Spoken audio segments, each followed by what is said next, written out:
வணக்கம். பரணி தீபம் எப்பொழுது நம் வீட்டில் ஏற்ற வேண்டும் என்றால், திருவண்ணாமலையில் டிசம்பர் 13ஆம் தேதி அருணாச்சலேஸ்வரர் சன்னதியில் அதிகாலை 4 மணிக்கு ஏற்றப்படுகிறது. ஆனால் நம் வீடுகளில் டிசம்பர் 12ஆம் தேதி வியாழக்கிழமை அன்று மாலை 6 மணியிலிருந்து 7 மணிக்குள் ஏற்றி வழிபட வேண்டும்.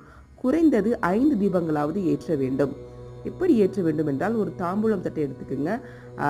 5 மண் விளக்குகள் நல்லா கழுவி எடுத்து வச்சுக்கோங்க. அதில் மஞ்சள் குங்குமம் வைத்து நெய் அல்லது நல்லெண்ணெய் ஊற்றி திரி போட்டு பூக்களால் முடிஞ்ச அளவுக்கு நீங்கள் அலங்காரம் செய்து அந்த தாம்பூலம் தட்டு, அதாவது எல்லா டைரெக்ஷன்லேயும் அந்த விளக்கு பார்த்து எரியும்படி நீங்கள் வைத்து உங்கள் வீட்டில் அந்த பூஜை அறையில் வைத்து கண்டிப்பாக வழிபட வேண்டும். இதுதான் பரணி தீபம்.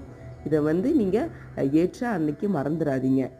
இப்படி நீங்கள் ஏற்றி வழிபட்டால் உங்கள் வீட்டில் இருக்க துன்பம் அகலும் என்பது ஐதீகம். இந்த வீடியோ உங்களுக்கு பிடிச்சிச்சுன்னா ஒரு லைக் போடுங்க. மேலும் இது போன்ற வீடியோக்களுக்கு எங்கள் சேனலை சப்ஸ்கிரைப் பண்ணவும் நன்றி. ஓம் நம சிவாய. வாழ்க வளமுடன்.